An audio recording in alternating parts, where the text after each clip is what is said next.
Assalamualaikum to all of you. Welcome to my YouTube channel. First of all, after a long time I came back on my platform because my paper was going on and finally my paper is over. So I am here. Today we will talking about fallopian tube blockage. So आज हम जिस topic पे बात करने वाले हैं वो है fallopian ट्यूब ब्लॉकेज की टॉपिक है, यानी कि जो गर्भ नली है वो जो बंद हो जाती है, जो ब्लॉक हो जाती है, उसके बारे में आज हम जानने की कोशिश करेंगे।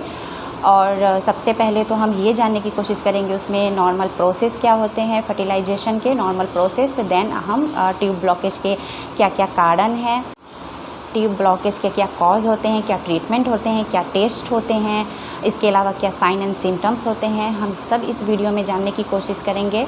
एंड आपसे ये रिक्वेस्ट है कि आप बिल्कुल भी वीडियो को स्किप ना करें, क्योंकि इसका एक एक लाइन बहुत इंपॉर्टेंट है। अगर आपने एक भी लाइन को स्किप किया तो शायद आपको आगे कुछ समझ नहीं आएगा, तो इसलिए आप ये वीडियो को पूरा देखें बिना स्किप किए, और इंशाल्लाह आपको ज़रूर समझ आएगा ये वीडियो। सो हम शुरू करते हैं, अपने टॉपिक की ओर चलते हैं। तो चलिए सबसे पहले हम ये जानते हैं कि ये जो ट्यूब होता है, बहुत सारे लोगों को ये नहीं पता होता कि ये ट्यूब क्या चीज़ है, इस ट्यूब का क्या मतलब होता है, गर्भ नली क्या चीज़ है। तो अगर आप डॉक्टर के पास जाते हैं, अगर डॉक्टर ने आपको टेस्ट लिखा है और डॉक्टर ये कंफर्म हो चुके हैं कि आपका जो ट्यूब है, जो गर्भ नली है वो ब्लॉक है, तो डॉक्टर्स आपको कहते हैं कि आपकी नसें बंद हैं। तो जिस चीज़ को डॉक्टर कहते हैं कि आपकी नसें बंद है, वही एक्चुअल में जो गर्भ नली होते हैं, यानी कि ट्यूब होते हैं, fallopian ट्यूब, उन्हें कहते हैं मेडिकल टर्म में। तो इसका जो फर्टिलाइजेशन और इम्प्लांटेशन का जो नॉर्मल प्रोसेस है वो कुछ यूँ है कि आपकी ओवरी से एग रिलीज़ होता है, वो आपके गर्भ नली तक आता है, ट्यूब तक आता है, फिर इधर से मेल स्पर्म जाते हैं, दोनों एक दूसरे से मिलते हैं, फर्टिलाइजेशन होता है, देन इम्प्लांटेशन होता है। ओके, ये तो रहा नॉर्मल प्रोसेस। लेकिन जब ट्यूब ब्लॉकेज रहता है तो इसमें प्रोसेस तो यही होते हैं, लेकिन इसमें कुछ चेंजेस आ जाते हैं। वो चेंजेस क्या आते हैं कि ओवरी से एग रिलीज़ भी हुआ, वो ट्यूब तक भी गया और स्पर्म भी गया, लेकिन कहीं किसी जगह पे जो ट्यूब है, जो गर्भ नली है, कहीं किसी जगह पे बाधे के कारण वो एक दूसरे से नहीं मिल पाते हैं, जिस कारण ना फर्टिलाइजेशन होता है ना इम्प्लांटेशन होता है। मिसाल के तौर पे अगर हम देखें तो अगर एक कमरे में एक लोग बंद हैं, ओके, एंड बाहर एक लोग हैं, और जब तक गेट खुलेंगी नहीं तब तक वो दोनों एक दूसरे से मिल नहीं सकते हैं, तो कहीं ना कहीं ये बाधा होता है, जिस कारण दोनों एक दूसरे से मिल नहीं सकते हैं। एग और स्पर्म, ना फर्टिलाइजेशन होता है ना इम्प्लांटेशन होता है, और इसी कारण हमें इनफर्टिलिटी का भी सामना करना पड़ता है। तो इसका जो सबसे पहला कॉज है वो है इन्फेक्शन। इन्फेक्शन के कारण भी हमें हमारा जो ट्यूब है वो ब्लॉकेज हो सकता है, जिसे हम पेल्विक इन्फ्लामेटरी डिजीज़ कहते हैं। और ये ज़्यादातर सेक्स करने से होता है, ज़रूरी नहीं है कि हर बार सेक्स ही करने से हो, लेकिन सेक्स करने से हो सकता है, जिसे हम STD भी कहते हैं, यानी कि सेक्सुअल ट्रांसमिटेड डिजीज़। ओके, इससे भी हमारे ट्यूब में ब्लॉकेज का आ सकता है और हमारा ट्यूब ब्लॉक हो सकता है। देन नेक्स्ट दूसरी अगर हम कॉज की बात करें तो वो होता है मिसकैरेज, यानी कि अगर आपने बेबी कंसीव कर लिया हो और वो किसी भी कारण से वो मिसकैरेज हो गया हो, या फिर आपने अनवांटेड पिल्स लिया हो, या फिर किसी एक्सीडेंट के कारण आपका हो गया हो मिसकैरेज, या फिर आप डॉक्टर्स के पास जाकर के मिसकैरेज कराते हैं, तो इससे भी यूट्रस में सूजन आ जाते हैं और बहुत तेज़ी से ये बीमारी फैलता है। इसमें भी आपको सामना करना पड़ सकता है ट्यूब ब्लॉकेज का। ओके, देन अगर नेक्स्ट हम बात करें तीसरे कॉज की, तो तीसरा जो हमारा कॉज है वो है TB, यानी कि ट्यूबरक्लोसिस। अब बहुत सारे लोगों को ये कन्फ्यूज़न रहता है कि जो TB होते हैं वो सिर्फ लंग्स में होते हैं, तो ऐसा बिल्कुल भी नहीं है। लंग्स में कॉमन होते हैं, लेकिन TB यूट्रस में भी होता है, जिस कारण भी ट्यूब ब्लॉकेज हो सकता है। देन अगर हम चौथे कॉज की बात करें तो वो होते हैं एंडोमेट्रियोसिस। इसमें पेट के निचले वाले हिस्सों में बहुत तेज़ दर्द होता है। जो यूट्रस के जो वॉल होते हैं, जिन्हें हम एंडोमेट्रियम बोलते हैं, तो वो किसी भी कारण से उसमें वो सूजन आ जाते हैं, उसके जो लेयर होते हैं उसमें सूजन आ जाते हैं, वो यूट्रस से बाहर आने लगते हैं, जिस कारण भी हमें ट्यूब ब्लॉकेज का सामना करना पड़ सकता है। देन अगर हम पांचवें कॉज की बात करें तो जो नेक्स्ट हमारा कॉज है वो है अपेंडिक्स, यानी कि अपेंडिसाइटिस। जो अपेंडिसाइटिस होते हैं वो क्या होते हैं कि जब उसमें सूजन आ जाते हैं, जब सूजन आते हैं, जब अपेंडिसाइटिस का केस आता है तो बहुत शार्प पेन होता है हमारे एब्डोमेन में, और क्या होता है कि अपेंडिक्स को जो होता है वो कट कर रिमूव करना पड़ता है, हटाना पड़ता है, लेकिन ऑपरेशन लेट के कारण कभी कभी वो फट जाते हैं, पकने के बाद वो फट जाते हैं, फटने के बाद उसमें से कुछ जहरीले पदार्थ निकल के आते हैं, जिसका भी असर हमारे यूट्रस पे हो सकता है। तो इस कारण भी हमें ट्यूब ब्लॉकेज का सामना करना पड़ सकता है, यानी कि जो हमारी गर्भ नली है वो बंद हो सकती है। तो ये तो रहा कुछ कॉज जो कि ये बताता है कि इस कारण आपका ट्यूब ब्लॉकेज हो सकता है।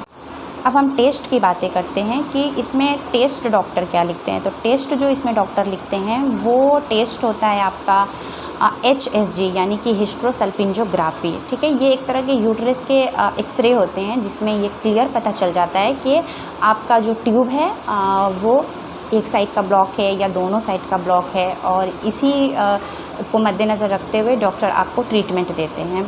तो इसमें ये जो ट्रीटमेंट है इसमें आपको एब्डोमेन में, लोअर एब्डोमेन में यानी कि पेट के निचले वाले हिस्से में आपको दर्द भी हो सकता है, दर्द का सामना करना पड़ सकता है। समटाइम्स इसमें स्पॉटिंग्स भी होती है, तो ये नॉर्मल है। अगर आपने ये टेस्ट कराया है और आपके साथ ऐसा कुछ प्रॉब्लम है, तो हुआ है आपके साथ ऐसा कुछ प्रॉब्लम, तो घबराने की ज़रूरत नहीं है, ये नॉर्मल है।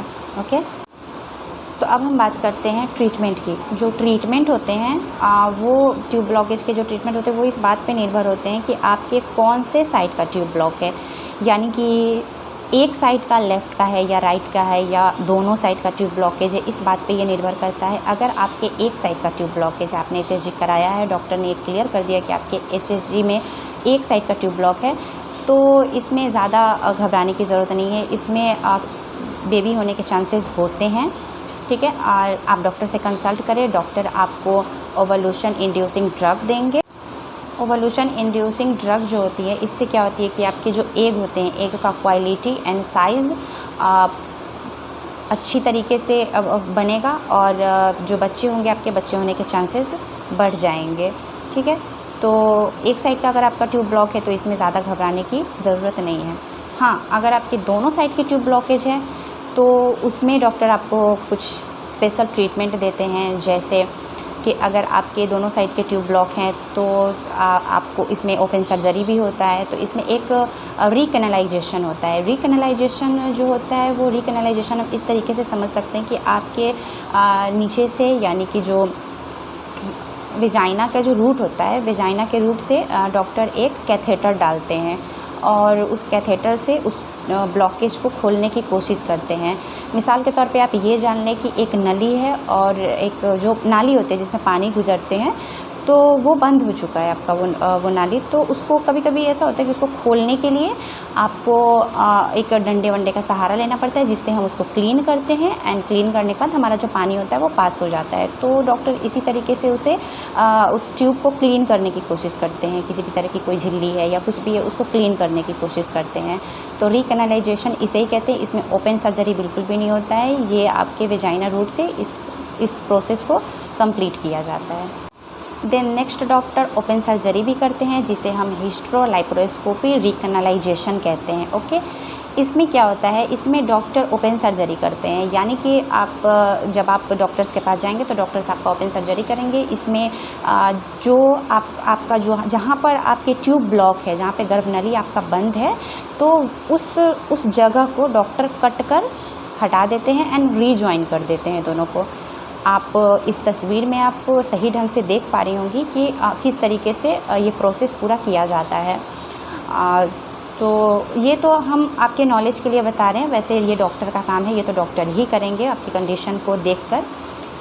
तो इसमें रीजॉइन किया जाता है, लेकिन इसके भी सक्सेस होने के चांसेस कम होते हैं। वो सिर्फ इसलिए क्योंकि वो आपके एरिया पे ब्लॉक है, जो एरिया है आपका, उस जो ट्यूब ब्लॉक है आपका, वो कितने एरिया में ब्लॉक है। यानी कि अगर ज़्यादा एरिया में ब्लॉक है तो कम चांसेस होते हैं इसके सक्सेस होने के, लेकिन अगर बहुत कम एरिया आपका ये ब्लॉक है तो उसे डॉक्टर कट कर हटा देते हैं और रिजॉइन कर देते हैं, एंड ऐसे में आपके माँ बनने के चांसेस बढ़ जाते हैं। एंड जो सबसे आखिरी जो ट्रीटमेंट होते हैं वो होते हैं IVF, इन विट्रो फर्टिलाइजेशन। और ये IVF के बारे में तो जो भी प्रोसेस करते हैं वो डॉक्टर करते हैं, वो लैब में होता है, लेकिन बहुत सारे लोग इसके बारे में जानते हैं कि हाँ IVF क्या होता है, कि उसे आप मेल का स्पर्म लेकर, फीमेल का एग लेकर के फिर उसे लैब में एक फर्टिलाइज किया जाता है, फिर इम्प्लांटेशन किया जाता है। ओके, ये बच्चा आपका ही होता है। तो ये IVF है, इसमें ये बहुत कॉस्टली ट्रीटमेंट है, इसमें खर्च भी आते हैं, लेकिन ये बहुत आखिरी ये इलाज है। ओके, ये एक तरह का जो माँ नहीं बन पा रही है उनके लिए ये एक तरह का मेडिकल साइंस की तरफ से वरदान है। जो कि बहुत सारे लोग जो औलाद की जो खुशी हैं वो औलाद की खुशी इस प्रोसेस से पा चुके हैं। तो ये तो रहा बात आपके नॉर्मल प्रोसेस का, प्रेगनेंसी का, टेस्ट का, देन ट्रीटमेंट का। अगर हम साइन एंड सिम्टम्स की बात करें तो साइन एंड सिम्टम्स इसमें जो होते हैं, बहुत सारे लोगों को ऐसा लगता है कि हाँ हमारी जो महीने जो आते हैं, जो पीरियड्स आते हैं वो मेरा रेगुलर है और ब्लीडिंग भी सही ढंग से हो रहा है, तो हमारा ट्यूब ब्लॉक नहीं हो सकता। क्योंकि बहुत सारे लोगों के दिमाग में ये बिल्कुल बैठ चुका है कि जिसके ट्यूब ब्लॉकेज होते हैं उसके जो पीरियड होते हैं वो पीरियड सही ढंग से नहीं आते हैं, हल्के आते हैं या 2 महीने 3 महीने पे आते हैं। तो ऐसा कुछ नहीं है। कभी कभी ऐसा होता है कि आपका ट्यूब दोनों बंद है लेकिन फिर भी आपकी जो नॉर्मल जो मेंस्ट्रुअल साइकिल है वो नॉर्मली चल रही हैं आपकी। तो ऐसा नहीं है। अगर आपको इनफर्टिलिटी की प्रॉब्लम है तो आप अपने डॉक्टर से कंसल्ट करें। मे बी आपका ट्यूब ब्लॉक हो सकता है, तो इसके लिए भी घबराने की ज़रूरत नहीं है। आप डॉक्टर से कंसल्ट करें, डॉक्टर से मिले और डॉक्टर्स आपको ज़रूर इसका रास्ता बताएंगे। और आशा करते हैं आपको ये वीडियो अच्छा लगा होगा। अगर आपको ये वीडियो अच्छा लगा हो तो लाइक, सब्सक्राइब एंड शेयर करें। Thanks for watching.